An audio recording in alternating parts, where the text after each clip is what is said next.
మహిళల ఆర్థిక అభివృద్ధి ప్రభుత్వ లక్ష్యమని రేవంత్ రెడ్డి అన్నారు. భవిష్యత్తులో మరిన్ని లక్ష్యంతో ముందుకు వెళ్తున్నామన్నారు. అంబానీ ఆదానీలతో పోటీ పడి మహిళలు ముందుకు వెళ్లాలన్నారు.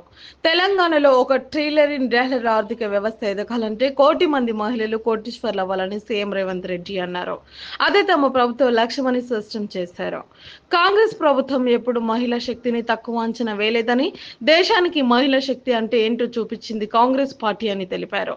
సోనియా గాంధీ సుదీర్ఘంగా పార్టీని నడిపి తమ సామర్థ్యమును నిరూపించుకుంది అన్నారు.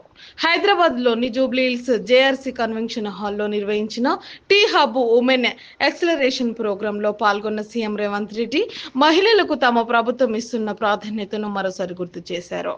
మహాలక్ష్మి పథకం ద్వారా మహిళలు రాష్ట్రంలో ఎక్కడికి వెళ్లాలన్నా సునాయాసంగా వెళ్తున్నారని అన్నారు. వారి వల్ల ఆర్టీసీ లాభాల్లోకి వెళ్లిందని తెలిపారు.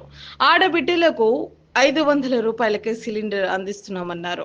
అమ్మ ఆదర్శ పాఠశాలల నిర్వహణ మహిళలకు అప్పచెప్పామని పేర్కొన్నారు. మహిళలు ఆత్మగౌరవం పెంచుకునేందుకు కృషి చేస్తామని తెలియజేశారు. ఇప్పటికే 10 మెగా సోలార్ విద్యుత్ ఉత్పత్తి వ్యాపారాలు మహిళలకు అప్పగించామని, సమర్థవంతంగా నిర్వహిస్తే అవసరమైతే 1000 మెగావాట్ల విద్యుత్ ఉత్పత్తి వ్యాపారాన్ని అందించేందుకు సిద్ధంగా ఉన్నామని అన్నారు. శక్తిని ప్రపంచానికి నిరూపించిండ్రు.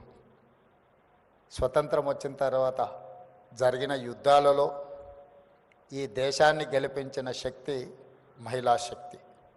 మహిళా శక్తిని ఎప్పుడు కూడా మా పార్టీ, మా ప్రభుత్వం తక్కువ అంచనా వేయలేదు. సుదీర్ఘమైన కాంగ్రెస్ పార్టీ